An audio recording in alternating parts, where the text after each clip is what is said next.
Erik Spoelstra, was he going to cry yesterday? Did it look to you guys? And I can't imagine that there are a lot of times after a loss that Erik Spoelstra has ever felt worse than that, no matter the stakes in the loss, because it is so very rare for the coach to be that overtly responsible. That coach. With a mistake. Yes. But any coach,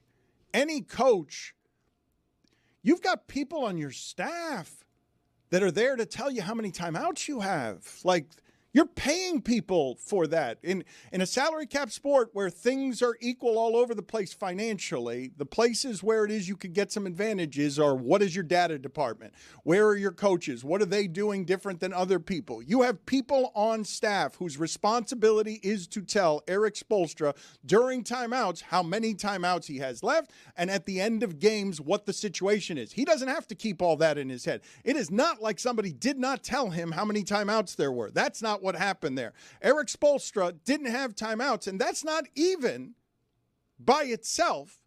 That's not even the only thing that shocked me there, Stugotz. Them getting a dunk at the rim with a second left isn't anything that I'm expecting late in the game, because the play that's been called up from the sideline leaves you for Bam to get dunked on. You're asking Bam to do his job there, but that shot can't be at the rim. That shot's never at the rim with 1 second left, and that happened to them last night. I think that's what made Spo crazy, right? He must have already heard from one of his guys, hey, we don't have any timeouts, don't call any timeouts, there's 1 second left, let it run.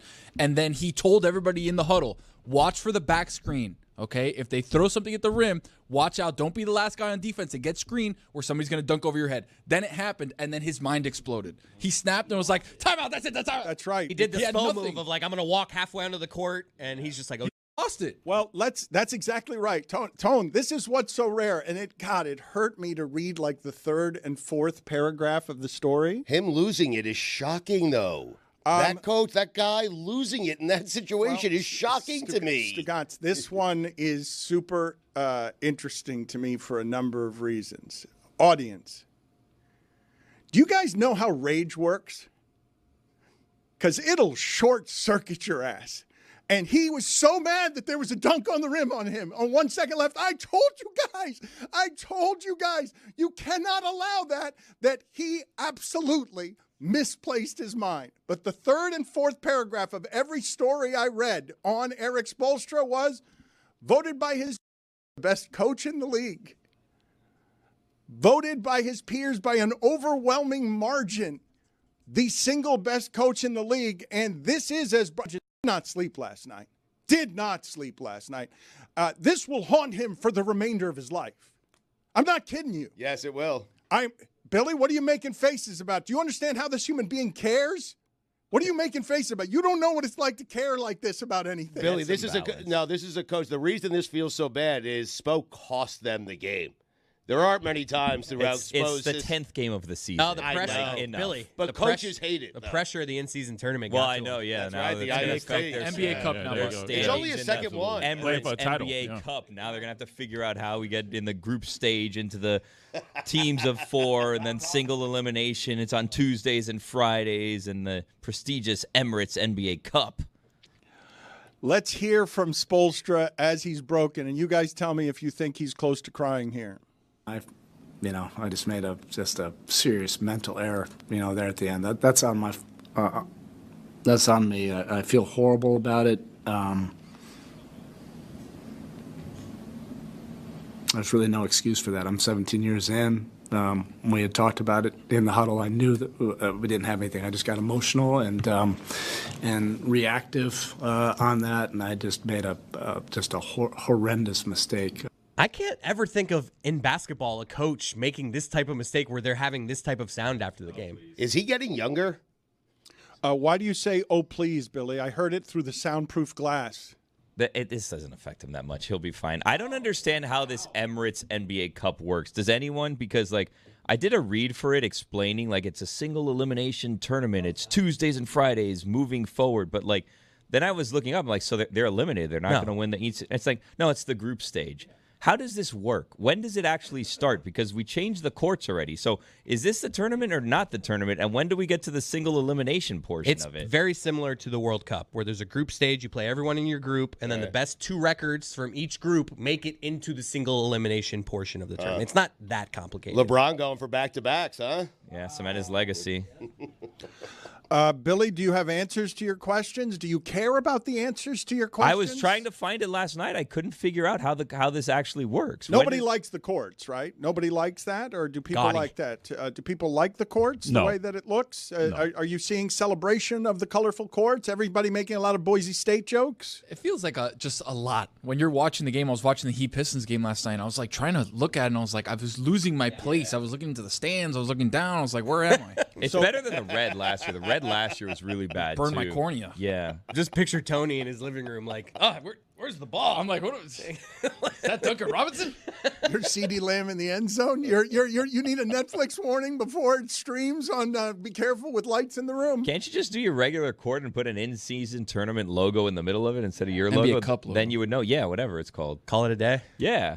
Put a patch like they used to do with the finals, like on like a little stamp. You guys are arguing that the NBA courts are so progressive that they're overstimulating young people? Yeah. Kind of like the dripping. You guys are saying that it's too much. It's not. The Shaq says the NBA is down in viewership. Everyone's taking too many threes. There's just too much going on out there. So now they put the color in there, and young people are out on, look, I know you want to stimulate me. This is too much stimulation. The issue is I'm looking at my phone, but then I'm also looking at the screen. So when I go from the blue light of my phone to the blue light that's peering through the screen, I kind of get lost for a second. Then I got the second TV that also has a game on, so I'm just like, The thing is like it's bad pandering, right? It's like, oh, let's make it bright and flashy, and that'll get the young people. It's like, no, you know what you need to do to get me to watch the in-season tournament? Bring back the court that they had at the All-Star game that would like light up. There was like an LED court or whatever, and then put Netflix on there so I can be watching my show on the court while I'm watching the basketball game. That'll keep me interested. I can watch 2 things at once on the same screen. Roy, why are you shaking your head in sad dismay? Okay. Just Billy. All right. Yeah. Just Roy, come on. You like this in-season tournament in this court? Come on. It's terrible. I know you're right down the middle, but you're a basketball purist traditionalist. Right. No way you like the blue court. Oh, I hate it. Impossible. No way you like this made-up tournament. I hate the tournament. Okay, I hate the courts. so- I hate everything about it. Thank you. Okay, excellent. Excellent celebration of sports. Good. I'm glad we got there on a hopeful day as I was rooting for hope. I'm a realist. Just trying to stay positive, Dano. I actually like the in-season tournament. I'm going to go. The Heat play the Bucks at home on November 26th. I'm going to go. I'm going to get the Game Time app. I'm going to download it. Okay. I'm going to create an account. I'm going to use code Dan for 20% off my first purchase. Terms apply. Download the Game Time app today. What time is it, Tony? game time. All right, Jeremy Taché is here, and we should go to him because I do want to continue this conversation with Billy and with others because I don't know the particulars of why it is that Erik Spoelstra got married. Got divorced, and I don't think Love. that Or married. I don't. Lack of love on the other side there.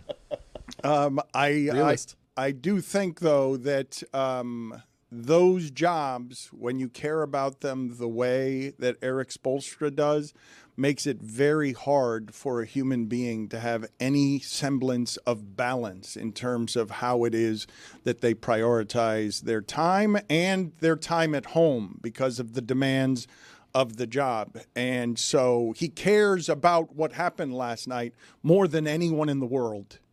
More than anyone on earth. More than Riley? Cares about, yes, because he's single-handedly responsible for doing his job so poorly that it became the opposite of what his job is. Help your players win the game is his job. He did the opposite of that. How about Jeremy?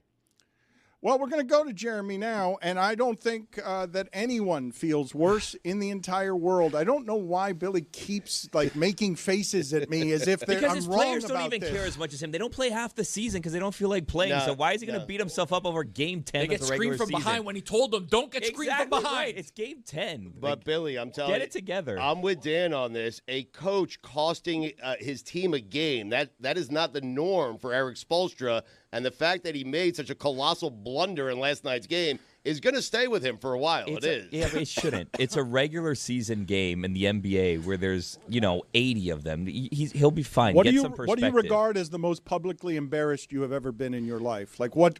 How many people I don't saw know, it? but it's not calling a timeout. Okay, no, but I'm asking you what, like, the most you've been publicly embarrassed in front of everybody because you have so thoroughly failed at doing something, like, is what, and what does it look like? Because you think Erik Spoelstra can walk past the television today and turn it on and watch highlights of him costing them the game? Like, you think he sleeps well last night? You think he doesn't have a hole in his stomach all day today? No, like for a day, but not like months from now, not at the end of the year. You don't think he's going to be embarrassed by what happened there in a way that he remembers very late in life? You don't think that it's going to impact him I think like it that? shouldn't. Okay, that's true, but you don't have... Well, he's right about that. You're right, but that you don't have the priorities the way that a coach has their priorities about how much they care about that stupidity.